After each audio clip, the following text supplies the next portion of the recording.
Salamlayıram əziz xanımlar, hörmətli bəylər.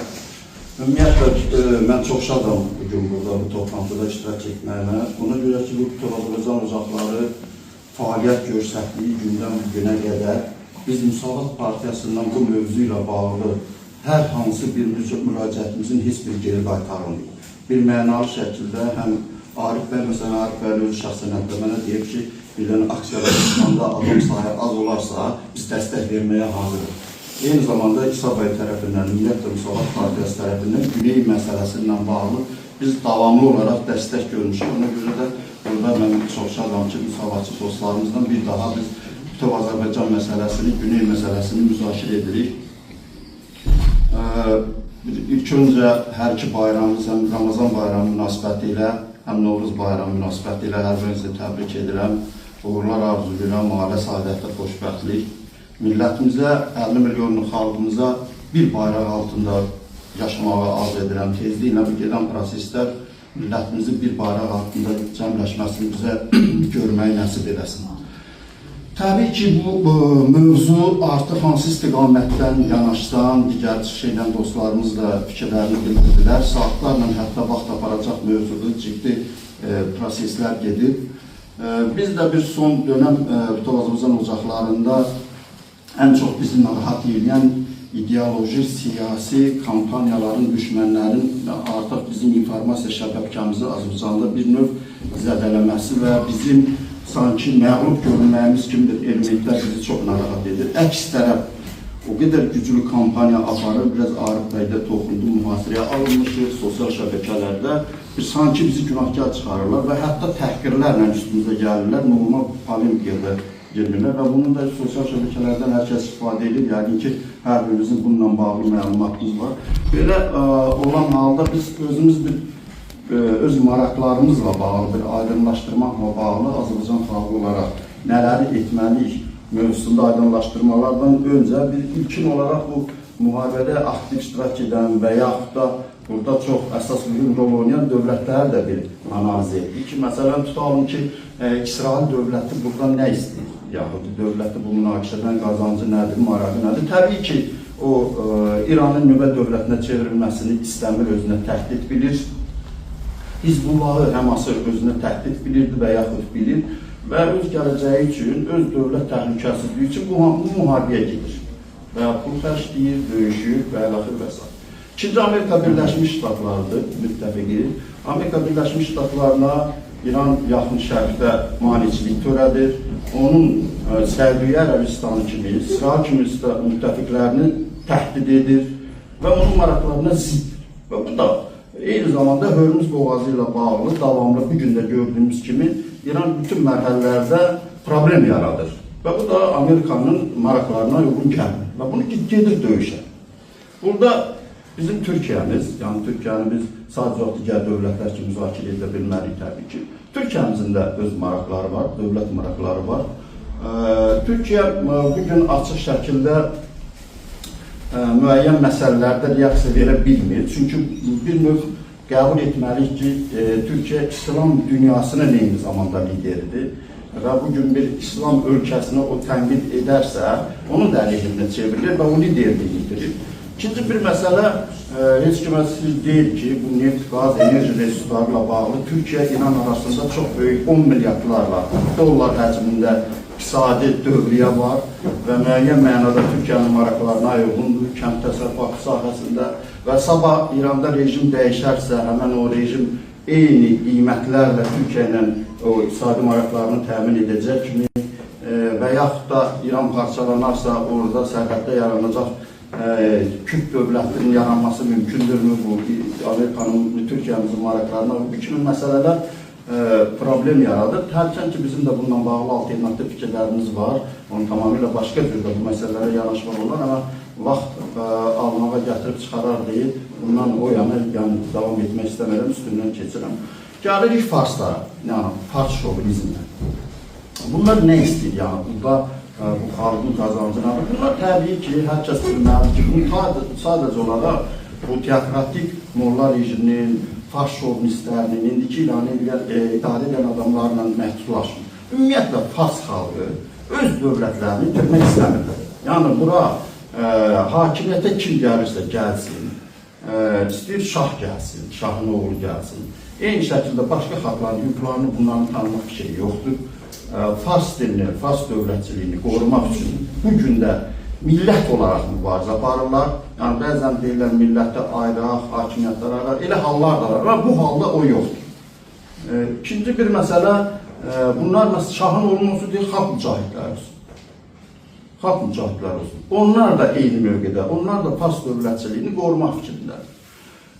Və bu istiqamətdə də mübarizə var. Bunu Pezeşkanın seçkisi də göstərdi. Məsələn, bir Azərbaycan türkünün prezident seçkisində hətta özünə yaxın olan Fars dairələri belə onu dəstək vermədi. Türklər və qeyri-türklər Pezeşkana səs verdi hakimiyyətə gəlmək üçün. Və bu Farslarla digər xalqlar arasında böyük uçurumun olduğu da artıq görünür. Ona görə də biz belə deyək, öz maraqlarımızı daha konkret etməliyik. Bizim İran rejimi Azərbaycanda bir təbliğat sistemi qurub, aparat qurub və böyük də qüvvələri var. Məsələn, deyirlər ki, bəs Xamneyə vilayət fərqinin rəhbəridir. 12-ci imamımız gələnə kimi bəs bu keçid dövrünü, qanunları təmin edəcək, İslamı qoruyacaq filan. Biz də deyirik ki, həmin bu adamlara, əgər bu belədirsə, məsələn, bizim dinimiz bizə deyir ki, biz sizi qövmlərə, böldük qövmlər yaratdıq, sizə dil verdik, öz dilinizdə danışın, oxuyun. Bu haqqı bizə verir. Əgər bu belə imamdırsa, bu belə İslamın dayağıdırsa, bu niyə İslama qarşı çıxır axı bu şey? Bizi ana dilimizdə təhsil almağa imkan vermir. Öz övladlarımıza öz dilimizdə istədiyimiz adı qoya bilmirik. Bu necə İslam dövləti oldu? Yəni, bütün istiqamətlərdə biz haqlı olurlar, sanki bir Azərbaycan cəmiyyətində müəyyən maraqlar formalaşıb. Bir qismimiz şiəçilik təəssübkeşinə keçirik. Bir hissəmiz hakimiyyətə nifrət elədiyimizə görə, hakimiyyət nə desə onun əksini deməyə çalışırıq. Bir hissəmiz elə bir uşaqlıqdan hər birimizə bu siyonistlər, yahudilər filanlar belə aşılanıb, bu istiqamətlər ondan nifrət. Özümüz batırıq, yəni öz mövqeyimiz sanki yoxdur millət olaraq.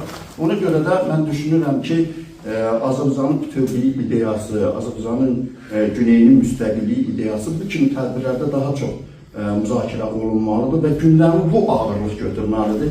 Nəinki bizim düşmənlərimizin bugün apardığı kampaniyalar. Hər birimiz xatırlayırıq.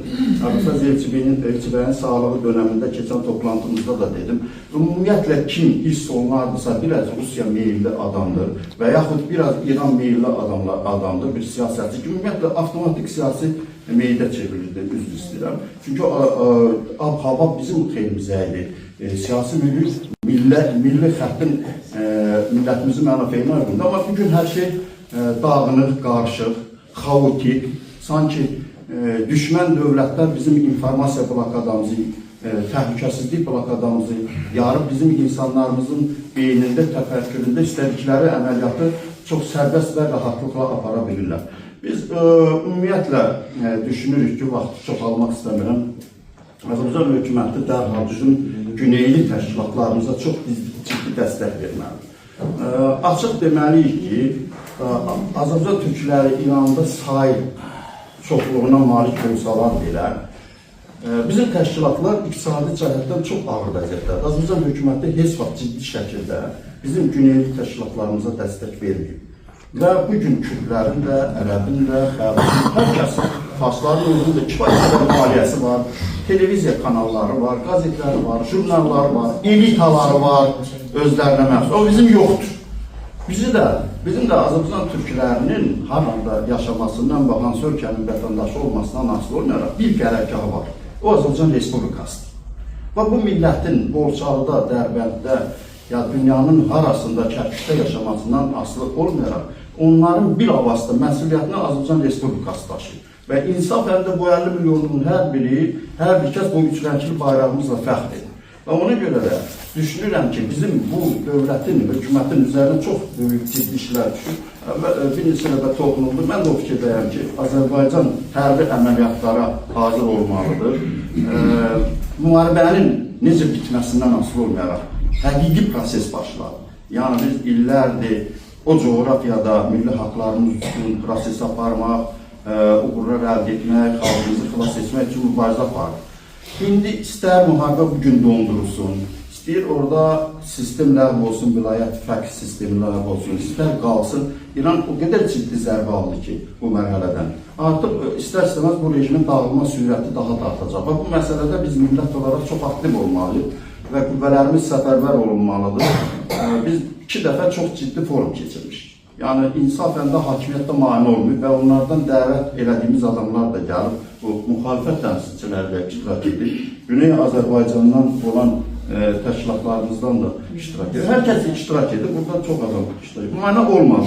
Amma 3-cü dəfə nədənsə bir Bütöv Azərbaycan koordinasiya mərkəzi yaratmaq istəyirdik. Hakimiyyət imkan vermədi. Biz də dəfələrlə hər kəs də amin bir-birini biz müxalifət partiyası kimi fəaliyyət göstərməmişik, çalışmışıq ki, bir ortaq bir mərkəzi yarada bilək və bu koordinasiya mərkəzini yaratmağa çalışdıq. Həm hakimiyyətdən olsun, həm güneyli təşkilatlarımız olsun, həm müxalifət olsun, alimlər, ziyalılar, bax, belə bir moment gəlib çatılır, bircə millət, milli iradə qoya bilək, ortaq məxrəcə gəlir. Çünki bu iqtidar müxalifət məsələsi deyil. Çox təəssüflər olsun ki, sonuncu dönəmdə hakimiyyət imkan vermədi, amma ümid edirik ki, İsa bəylə toxundu, yenidən bu kimi məsələlərə cəhd etməyə ehtiyac var və biz də neçə vaxtdır artıq bu istiqamətdə bir çox dostlarımızla müzakirə aparırıq ki, yenidən bir Bütöv Azərbaycan koordinasiya mərkəzi quraq, bir forum keçirək və bu milli məsələləri hakimiyyət, müxalifət, güneyli, quzeyli olmadan vahid enerji ilə bir millət olaraq gözümüzü səfərbər edək, həyata keçirək. Hər birinizə bir daha uğurlar arzulayıram.